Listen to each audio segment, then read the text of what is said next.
Hey guys, Tim or Truexy here for the patch 17.3 rundown. This patch has a lot. It's not as big as 17.2, but there's a couple really cool changes I want to go in depth about. So first, patch goals. There's going to be a Realm of the Gods adjustment, a couple new blessings, and we're going to be moving where the components go. So they're going to be moving from the major offering to the Pengu offering. More about that later. And two, I think the big gameplay notion we're going to be pushing for last patch, this patch, and then any other patch.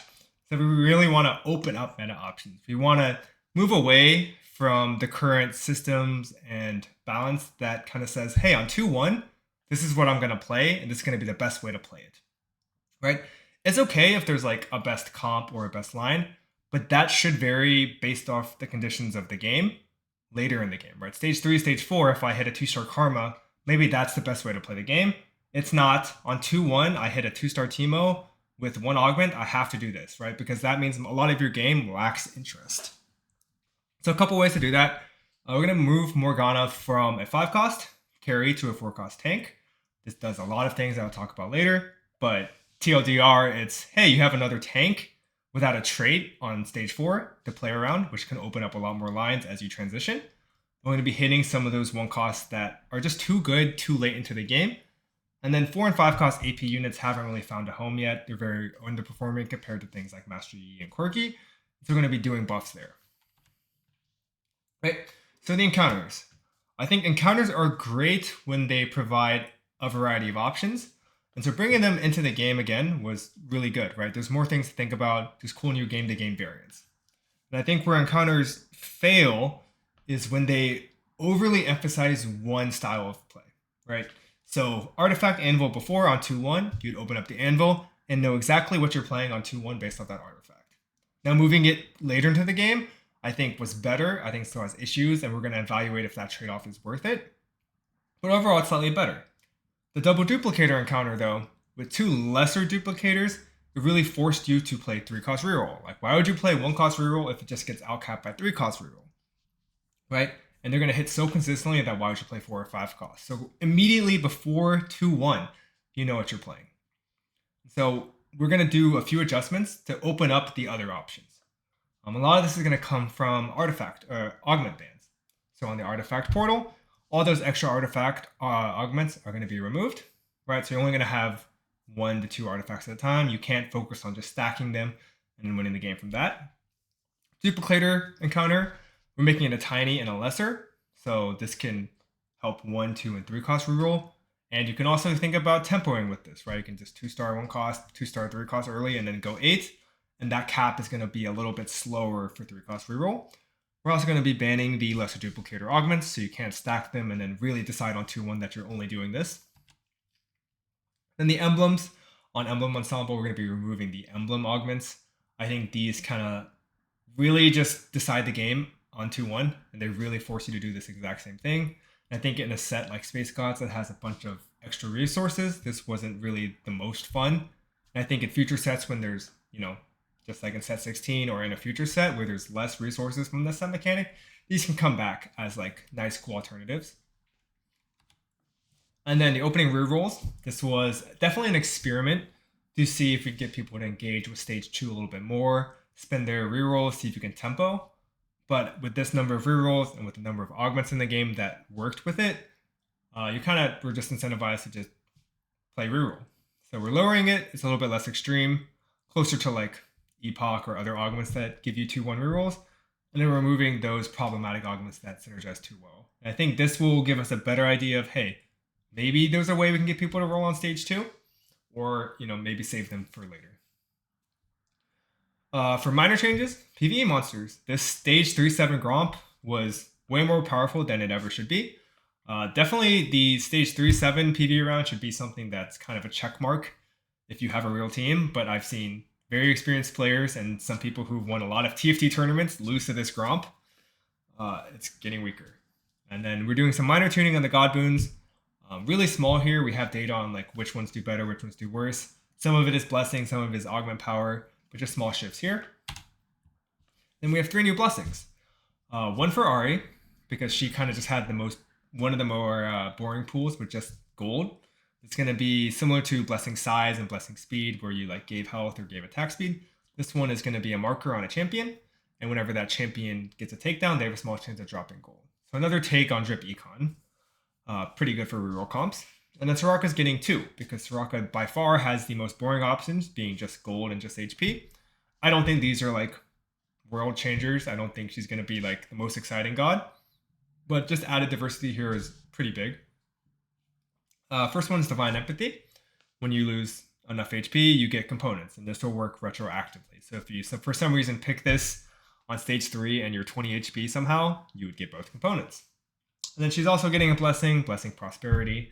This is similar to set 11 Kobuko, where for each interest you earn, you get HP. So you can find an early 4 cost, find a unit you just want to keep on your board for a while, and grow it up, getting it extra HP. And then we're adjusting Thresh. He's getting his own special section here because I really want to talk about Pandora's Seat. Obviously, it was not a success. I think going back to that goals thing, when people got Pandora's Seat, the whole lobby turned into a lack of agency, right? Your game didn't really matter. It became every single turn, I'm just going to roll a unit and I hope it helps me get a 3-star 4 cost. And if I hit that, I win, no matter the power of my board. And that's obviously not good for TFT. And so the bigger question is, how did we get here into a problematic state? And the answer is really that we came from a good place of Pandora's Bench is one of the most iconic and one of the most exciting augments we've ever had. Right? And so it's a big ask to say, hey, let's remove this experience from the game and from players. Right? And I think the flaw here was we held on too long to the notion that we really want to keep Pandora's Bench for players somehow. Right? And if we can't have it in an augment, what's another place we can put it? And obviously, even at 1 space, even at 2 spaces, giving it to the entire game was not the correct answer, right? It wasn't healthy, it wasn't fun, and it harmed a lot more games than it helped. And so the big takeaway is, even though it's one of the most popular, one of the most exciting augments, we need to be able to cut ties sometimes with a bad idea or a bad thing for the set. Just say, hey, it's not going to happen in Space Gods. It can maybe come back in the future in a different form, but right now it's not the best thing for the game and we just need to leave it. But anyways, Pandora's Seat, it's gone.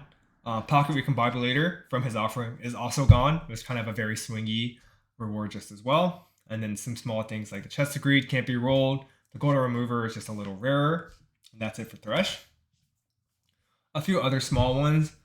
Kale's Reforgers were just a little bit too good, so the initial one's going to go down. Various duplicators going from 5 to 4. And then Star-Crossed, one of the new ones from last patch, just didn't land well. It had some weird user things where like you would roll over the upgraded unit. And it also kind of just ended up just being a random 2-star unit, which was not that fun. So we're completely reworking it. It's going to be stage 3 only. And what it does is your next shop is just going to be all 2 costs. And the first one you buy is going to be 2-star and it's going to be free. So you can kind of get your pick of 5 options of like, hey, this one's going to help my board the most. So it's going to be duality of reroll, which is probably going to be the best for that, but also a way of like, hey, I can find this perfect 2-star unit to help me tempo. And at the worst case, you can sell it and get 5 gold. Sure. Steamroll has just been weak the whole set. Hasn't been really worth the risk at all. So it's going to get 1 gold for all the options. So it's going to be 3 gold a turn if you win on stage 2 and then 4 gold on stage 3. And then finally, the big thing, the patch notes will have full details and pictures about this, but Realm of the Gods items, right?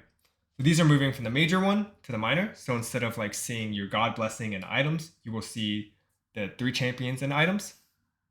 And the reason we did this is we got a lot of feedback that the items were dominating a lot of choices, which I think is one, a narrative on like how important items are in the game, which is a bit sad, but 2 also was, a valid complaint about why the mechanic didn't feel rewarding, right? You're picking between what you want like half the time and then what you need half the time. And so no matter what you pick, you feel like you're losing something, right? So by moving it to the Pengu offering, we're going to give you 3 options of items and you make that Pengu offering a little bit more interesting, right? You can think about your items, you can think about your components, think about your champions and your board, kind of like similar to the old carousel. And then you can really focus on the major offering on what god you want at that time. So I think it's going to help that satisfaction. But I do think that there's a caveat here of there's going to be a much bigger microscope on the god offerings now, right? because now if there's a better god offering for the whether it's power, balance, or just for your comp, you're always gonna pick it, right? And I think that is a downgrade to the system, but I don't think that tying components was the best way to add that item choice diversity, because as I mentioned before, it always felt like you were losing something. But overall, I think it's going to be a plus, and I'm excited to try it out and see how it goes. All right, that's it for systems. Moving on to traits, these are pretty light. First one's going to be Anima Squad. The 6 was really hard to play, right? You needed an emblem, you needed Fiora, and you somehow needed to win while having 5 Anima Squad in, which was like not a real comp. So now we're just adjusting. You don't have to win. Just after every combat with 6 Anima, you will get rewards. And these rewards are pretty good. They're like 10 to 12 gold a round. And that should help make up for the weird trait rev, the weird like lost streak thing. So like you can actually play this as kind of a resource comp. And that should, help it be a real trait. And for those people who haven't finished the Star Atlas, this is your buff to that. Marauder, I think the Master Yi comp is just slightly over the line. I think the champions are close. So we're targeting a few things around the comp to hit it. The first one being Marauder. So Marauder 2, 4, 6, all getting a small damage nerf. This is going to hit Master Yi. It's going to hit Fiora. I think Akali's getting compensated buff. It's going to hit Urgot. Overall, just slightly lower damage there. So they're going to have to rely on damage in their items more. Stargazer, getting a couple big changes. The first one is a new constellation. If you remember before, we disabled the fountain because it only gave mana regen, which meant that on 2-1, you loaded up the game, you looked at your Stargazer, saw it said mana regen, and said, oh great, I can't play Xayah the entire game. And that felt really bad. So it's back. It's much more generic now. It's more of a ramping in combat trait, right? Your team is going to heal over time, Stargazers heal more, and then those backliners are going to gain AD and AP every 2 seconds, right? So this should be fine for Lulu, should be fine for Xayah, should be fine for even Talon. As long as you keep them alive, they're going to get stats. So much more flexible. And then the Huntress, despite being attack speed, which is good for Xayah, is really narrow because, well, it only gives attack speed. It gives like kind of minimal healing. And you can only use really one side of the board because it only had 1 corner hex. Right, so we're adjusting it. We're adding those 2 hexes that you see in that image on the left, in the front and the back row. So you have both corners, you have both sides. You can really figure out where you want to put Xayah for the best safety, and it also matters because she's a sniper. So even though this is quality of life, I think this is a pretty big buff to the Huntress. Arbiter, really minor changes here. The star level input is like balanced maybe, but it's really unsatisfying because it doesn't look like it's actually increasing. Now, technically, when you go from 2 to 3, you're putting in more star levels, so you are getting more from your trait, but that doesn't feel as fun. So this is kind of a small buff there to say, hey, it's not bugged. You're actually getting an increase. And then we are nerfing the deal damage input. This was mainly only useful on Diana. And there was a very niche case where you could win the game with Diana off of this. We're buffing Diana. And as I mentioned previously and throughout this whole presentation, we really want to make it less about one exact thing plus one exact thing equals Exodia. It's more going to be, hey, we're going to buff Diana. We're going to nerf this one exact way to play it so that she's more playable through other arbiters. And now moving on to champs. And I think I'm going to take a brief moment here to talk about where we want 1 costs to be. I think 1 costs are strong, right? They don't win a lot of games without certain augments. But the issue with 1 cost is they're really consistent because they're 1 cost. And some 1 costs just scale way too well into the late game, just generically. Right. I think the best place for 1 cost reroll is you hit the unit. It's really strong stage 3, kind of strong at the beginning of stage 4, but you're going to fall off really fast unless you find something else to really help you get into stage 4 and stage 5. And that's going to be 4 and 5 costs. That's going to be maybe 3-starring a 2 cost, maybe 3-starring a 3 cost. And I think that level of decision making is important to make sure that players are like making choices through the whole game. Because it's not fun to like decide your exact comp on 2-1, 3-star like 3 units, and then be AFK for the rest of the game. But we still want you to be playing a little bit of TFT. And I think the issue with right now Twisted Fate Jax, Teemo Leona, and Primordian is that you kind of just 3-star your units, and it doesn't really matter what you do elsewise. You can pretty easily get a 4th or get a 3rd, which doesn't feel like it matches the risk of playing other comps. So that's why we're hitting all of them. despite like maybe the best thing to do is that like Teemo and Twisted Fate are close and like not go as hard at them. But generally, during the meta and how the patch is gone, I think these changes are warranted. So Briar, the star of the Primordial comp, gets a lot of auto attacks off. Gonna get a damage nerf there. Twisted Fate, this one is pretty small. I think a lot of the comp is gonna be Jax, but he's still way better than Caitlyn for most constellations. Frankly, just carries a lot of damage later in the game. Same thing with Teemo, just does a lot of damage. But the reason Teemo does a lot of damage is because Leona is unkillable and also does a lot of damage. So nerfing her resists kind of nerfs that ceiling when she gets a really good Arbiter that gives her infinite HP. And then she's also going to be less of that second carry. Teemo and Leona can kind of just like one-shot a single target, one-shot a unit due to their damage. So we're cutting that down. 2 cost.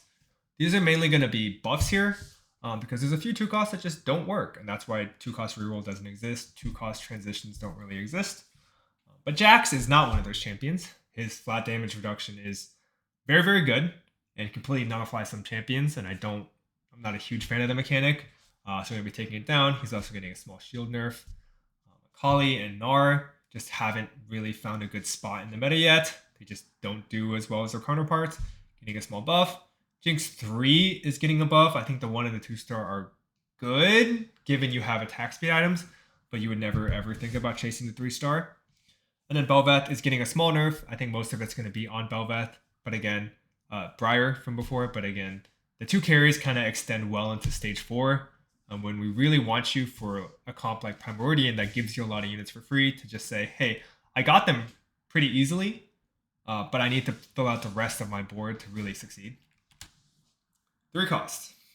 Diana, as I said before, just getting a generic buff, a little bit tankier, a little bit more damage. Hopefully she has a real comp now. Fizz, there used to be a Kai'Sa Fizz comp, and then people realized that Fizz was completely irrelevant to it, and he's just a CC bot. So we're going to be pulling power out of Kai'Sa, putting it into Fizz, so hopefully that opens up a new comp there with Meeple in the mid game. Lulu, probably one of the biggest winners from the last patch. We're not nerfing all the forms. I think it's good that she has a comp. But the Serpent one is very, very consistently good no matter what you do. So we're nerfing that one specifically. And then the Mountain, Horizon Focus is, spoiler, going to get removed. So that one's going to lose that auto win condition. So she's just going to be a really strong reroll comp. Speaking of not strong reroll comps is Misfortune. She's a cool unit with 3 different spells, 3 different traits, and then nobody plays her. So we're buffing up the 2 underperforming ones. So at a minimum, she should be a really strong unit to carry mid-game because she only has 1 trait. But 2, like hopefully she finds a reroll partner, like another 3 cost, and then she can have her own comp around her. So Challenger is going to just get more damage, especially AoE damage, and Conduit's just getting more damage. Samira, we were like overly cautious with her nerfs last patch, and that was probably a mistake because we kind of killed the comp with 2 tanky and with her own nerfs. Bringing her back. Similarly, Ornn's also going to get a buff. That should help Space Group in the mid game. So we are nerfing Teemo, but Space Group as a package kind of needs a little bit of help now that the emblem is also not as good. And then Kai'Sa was joked around with being a 4 cost or a 4.5 cost. Getting her damage knocked down a little bit. We don't want to kill the line because, again, Darkstar kind of needs a good mid-game carry to transition into with how its trait webbing works. But again, she did way too much damage. 4 cost. Now the focus here is going to be flexibility and AP. I think the 80 units are good. Some might even be too strong. But starting with Aurelion Soul, the mech comp doesn't really exist anymore. Nobody really wants to use Aurelion Soul in either form. So the mech's just getting a buff, right? That comp is going to be a little bit better. But the non-mech is getting a massive buff. Now before you freak out, I think this champion was not real without a mech form. Right, there was no point to ever fielding him on your board, and it was complete bait to do so. And that just didn't feel good, right? We're just -1 4 cost. So we're making him closer to a 4 cost damage. Now he's not going to be, say, better than Karma, right? Because otherwise, why would you ever mech him? But he can be good as, like, 1, he should be good on stage 2 and stage 3 if you high roll him. But also if you just hit this guy and you don't want to play mech for a few turns and you just want to flex around, like, mech Galio, but a bunch of other units, this is a real option you can do. Nunu, is kind of the bastion of AP lines. He's a Vanguard. He works well with Shepard, so a lot of AP lines like play around this. He's just getting a small rollback to match up with the other forecasts. Karma, this is a buff to single target damage. As I said before, Kais is kind of the main star of the comp, and then you go straight to Jin. Karma is just kind of there, which doesn't feel great.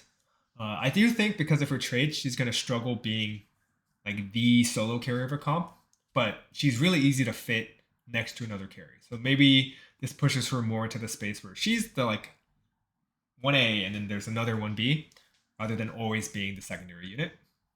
LeBlanc, really close. There's a lot of success on certain like high roll lines and win streak lines, but just giving her a small buff here to keep up with like Quirky and Kindred and Master Yi. Master Yi is a pretty in-depth problem. I think it's good that there's a forecast line that people can play. I think it is problematic how he itemizes and operates in fights. And I think a lot of this is like, I challenge you guys to go and like play Master Yi without Edge of Night, right? You see that like he doesn't do a lot of damage without malware. So you don't have malware, you don't have Edge of Night. Is this champion really overpowered? No, so that's why we're not directly nerfing him. I do think it's problematic that Edge of Night serves as his real Omnivamp item. Then he builds another Quicksilver. Then he builds malware, and that's everything he needs. So he's going to lose some AD from Marauder. He's going to lose some Omnivamp from his spell. And he's going to lose some healing from Edge of Night in a later nerf. So that should push him more into these like less one-shot at the beginning of combat builds. Have him build Bloodthirster. Have him build Hand of Justice. Have him slow down combat through his item builds. And I think that makes his combat a lot healthier.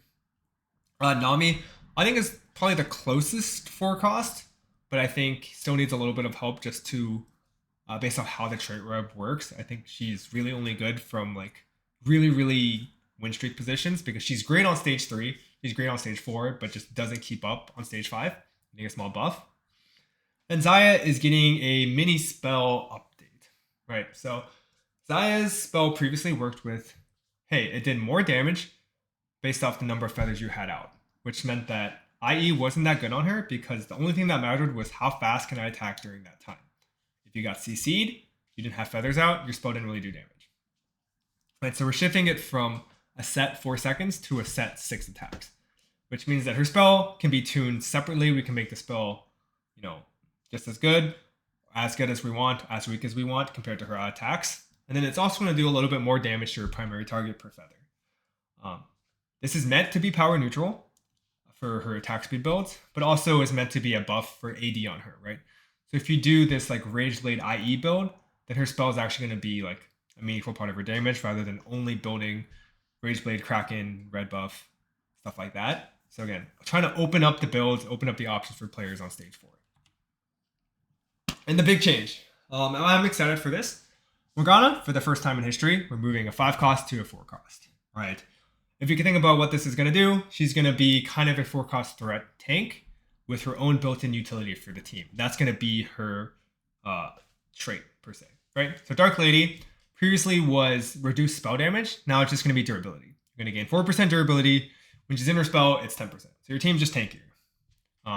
Base stats changing. Basically, she's becoming a tank, right? She's going to get mana from taking damage. She's not going to do that much damage. And her spell is pretty simple, but it looks pretty cool. She just gains a bunch of HP. This is temporary. So imagine it as a shield that looks different. Scales off max health, and it's going to tether to nearby champions. It's going to deal a token amount of damage to some people, and she's going to heal the 2 closest injured allies. Just a pretty basic utility spell. But we think this is really important for a couple of reasons. There's just one less tank trait than we've had before, which made level 8 rolldowns feel really like hit or miss, right? Because imagine you're playing Quirky, right? There's only one tank you really want, and that's going to be Rammus. But what if there's another like Bastion Xayah player who also wants to play Rammus? And you guys are all funneling into like one unit. Same thing with like a reroll line who wants to play Tahm Kench, and then there's another Bruiser Master Yi player who also wants Tahm Kench. And so a lot of these traded 4-cost tanks kind of just get contested, and it didn't feel good when you don't have an upgraded tank, right? Your combat ends really fast. You don't get to feel like you play the game. Okay? We saw a lot of success from Taric in set 16 and Skarner as just like, hey, in a pinch, I can upgrade this guy. I can put items on him. He can really get me through stage 4 if the rest of my board is good. Sometimes when they're really strong, they can get you through stage 5. And we think that's something that's really beneficial to have in the game to open up options. So Morgana probably won't be your tank the whole game, but it's going to be a fantastic second tank and can really get you through most of the game if you hit her. That gives you another option if you're playing reroll, if you're playing a contested line, to just, hey, this is my outlet. So excited to see how this works, and I'm glad we're trying something like this. And another small consequence of this is that this is going to add another 4 cost to the pool. So while it's going to be a little bit harder to upgrade units, there should be more units for you to hit, but also will make 3-starring a 4 cost a little bit harder. So if the rate is a little bit higher than we want right now, it'll go down a little. But that's our 4.5 cost change. Now we go on the 5 cost. Shen. So this is a bit of a confusing change, but Shen is just a confusing champion. I think a lot of people see his model, see Shen, and want to build him as a tank, and he's not. He's actually a pure carry. I think there's stuff tiered with like recommended items that we can make better. But what we're doing now is we're making him better with HP, right? He's going to be kind of a off tank. So if Riven is a tanky fighter, Shen's going to be an extreme of that, right? He's going to be really tanky, and he's going to convert HP into damage. But if you actually put HP items on him, he's going to live a lot longer and do a lot, like, you know, for your team. And so he's a Bastion, he's a big ball of HP. So I think this will like kind of give us like another pseudo tank at the 5 cost base if needed. Sona, a bunch of changes here, but basically she just does a lot more damage, but is less likely to just snipe your backline early. I think her spell is a little bit problematic with the fact that she spreads so much damage, but she is one of the reasons why AP kind of feels like it's a dead end. Because she just isn't consistent when itemized, and I think this is a big swing, and if she still isn't good, we'll probably need to adjust her spell a bit. Now Zed is, okay, if you looked at Zed, we released him knowingly pretty strong because he is a pretty complex champion to itemize, and now we're on 2 patches going on the 3rd. People have basically figured it out. So he's going to need a decent nerf. We're fixing a few of the bugs with his clones, so Bruiser Emblem is not going to be an auto win. But basically, the way Zed works is since he only works off his own HP, the 1-star is kind of terrible, and the 2-star is insane, right? So we're adding a reduction on his clone health at 2-star, so his clones are just going to be easier to kill, which means they proc Edge of Night faster, which means they no longer proc Edge of Night. There's a big snowball here. And if this doesn't take him completely to where we want him to be, I'd expect a little bit more on him as well. But really cool champion, very, very high ceiling, way too consistent now at 2-star. All right, new augments. I'm going to leave this page up and just kind of like briefly go over the ideas of these. There's a group of players that really enjoys the excitement of a trade augment. Now, this is going to go against kind of what I said before, which is, hey, on 2-1, we don't want to decide your comp. And I think there's some trade-off here of like, hey, you do have 6 augments. This is an outlet for you to play the comp. Should it be an automatic win? No. But there is something to be said about having a cool way to play a trade, right? If this trait just gives you extra stats, then it's probably not worth doing it. But if it leads you down a unique line and a unique experience, I think it's worth experimenting with. So concentration is conduit. I think in dev a long time ago, we had a version where conduits could manipulate how long their spells lasted based off their mana regen, stuff like that. And it led to really cool visuals, really cool moments. And I think we wanted to retain that and experiment with it in an augment space. So even though functionally this is just going to be a damage increase on conduits, it's really going to look cool on each of the champions, right? So I think Victor's going to get a longer storm. Zoe's going to get a longer spell cast, stuff like that. Cool thing to try out. And vertical conduit has never really been a comp so far. Heart of the Swarm, we had to pull this last patch due to some bugs. It's back now, and it actually works. But there's a few key changes here. We're giving you the Apex Primordial at level 9. This is level 10. We've nerfed it. We've made it a lot less powerful. But learning from Zehen last set, if we're giving you power from one specific augment with a quest, it feels really bad for players who don't see that augment that often to just fail all the time at the quest. So we're just making the quest easier. You're going to hit it a little bit more often. You don't have to like only see this once a set. But when you do hit it, it's going to be not as powerful. It'll still be really cool. And then it also gives you a 2-star Rek'Sai up front. So it gives you some extra power because this is a prismatic augment. Lose Singularity, if you guys remember Lagoon from set 7, this is kind of like that. You kill stuff, you get some drip econ. More about a visual thing. It's pretty cool. Spits out some loot. Tour of the Galaxy, Vertical Voyager is not really an intentional thing, so we're trying to like play around with that. You kind of just get stats, but from playing the comp, you really want to play as many Voyagers as possible. It also says you try to spread around your matchups a little bit more so you can really ramp that up. The time stream is a reroll augment. I know Ezreal obviously is a really good comp, but there's Pantheon as well, and there's Melio, and I think having that be a real comp is worth trying. But also people like stacking things up, so just a nice little fun reroll augment there. All right, champion augments. So while it was a reroll patch, where there's a lot of one-cost reroll comps, a lot of these hero augments, similar to trade augments, just didn't meet the bar. I keep saying hero, the champion augments. They're fun, they're unique, but ultimately players want to win the game, and I don't think it's fair for us to leave champion augments in the game knowingly weak just because it's a reroll patch, right? So we're bringing them up to the level of a normal augment, a normal power of a champion. Shield Maiden is one of the best ones in the game, a little bit too good, so we're just doing a small nerf here. But we're making it scale a little bit better into the game because it does a little bit more AoE. So you can slowly chip down the team. The Poppy one, never found success. She's going to attack a little bit faster, get more of those spellcasts off. Meepsy, I think just slightly was over nerfed last patch, so we're just reeling back that fall off a little bit. So you can slowly chip the backline down. Nasus, again, really close for some MMRs, but as a single target unit just falls off quickly late game and just dies instantly. So we became a little bit tankier. Mordekaiser, really, really close. I think his data isn't very good, but there's been a lot of discovery recently about how to play him. I think 6 Darkstar is probably the best way to get there. It's just really hard to get there. So what we're going to do is we're going to increase his uptime of his spells so we actually can kill stuff, but we're going to lower that shield as compensation so he's not just, drain tanking your entire board. But I think this guy's really close. Watch out for him. Jax, again, single target just like Nasus, except he's at 2 cost. He just doesn't kill anything. I think this augment will also get better when Twisted Fate, reroll, and Jax is not in every single game. And Aatrox, the way this guy works is pretty weird, so we're reshaping him a bit. If you were isolated, you took a ton of damage and instantly died. So we're kind of taking power out of that. So he'll still have the power to get through tanks, but it's less feast or famine. Generally just power up for this guy too. Augment adjustments. This is kind of just a generic pass. I think we still need to do a lot more, and I say this almost every patch, but that's because I think the highest priorities for the patch are obviously the set mechanic and then champions. Then augments always fall a little bit below. But some of these are just like clear outliers. Reducing some gold, some power of some combat augments.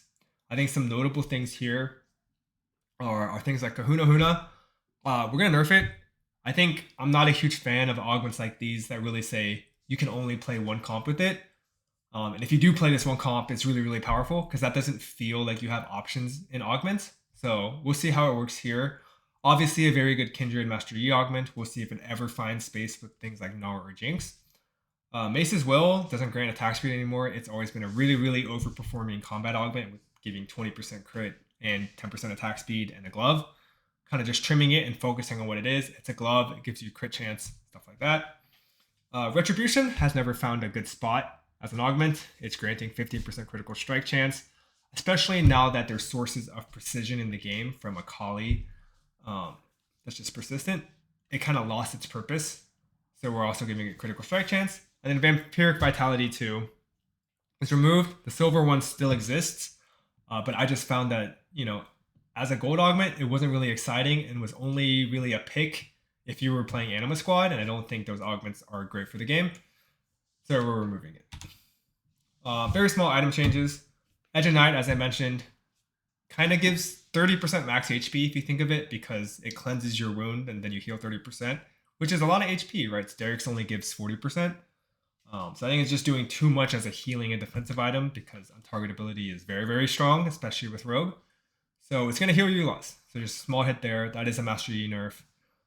Artifact items, Horizon Focus disabled. I think we should be more diligent doing things like this, where artifacts are meant to be like a rotating set depending on the champions. And I think with Lulu having this pretty unique stun mechanic, it was just very polarizing, and I don't think there's a way the two can coexist. And then Titanic Hydra, Zai will only trigger it on the AoE of the primary attack. This is kind of a features change. She does get the reduced AoE damage before, but it ended up still being really, really good on her, way above any normal item. And so we kind of had to pull the trigger on this mechanics adjustment. All right, some bug fixes. Varus' Obsession will only target champions that are actually a tank, so it won't be binding to minions. If there's anything else specific here, I will cover it. I think Solo Plate was sometimes updating his HP too often. I think a pretty important one is Malware Matrix now is reduced with on-hit effectiveness. So that means Graves and Xayah will not do the full effect with their attacks, they'll do slightly less. Graves' fragmentation rounds no longer count as critical strikes. So this was something for Battle Bunny Crossbow where, hey, if you got Battle Bunny Crossbow and you took this one upgrade on Graves, he would spam shoot arrows, which was also auto-win. And I think the rest of them are pretty minor bug fixes. Howling Abyss, the encounter actually gave you 6 champions instead of 5 because I'm bad at math. That's fixed. And then we fixed some cases where Barn and Victor would, fail to cast or get stuck in their thing. So pretty cool there. And that's the patch. I kind of went through it pretty quickly, but it's a big patch. But there's a lot of cool things to try out. For Cost Morgana, let me know how it goes. But overall, hope you guys enjoy it. Thank you guys for playing, and I guess I have to say the line until next time. See ya.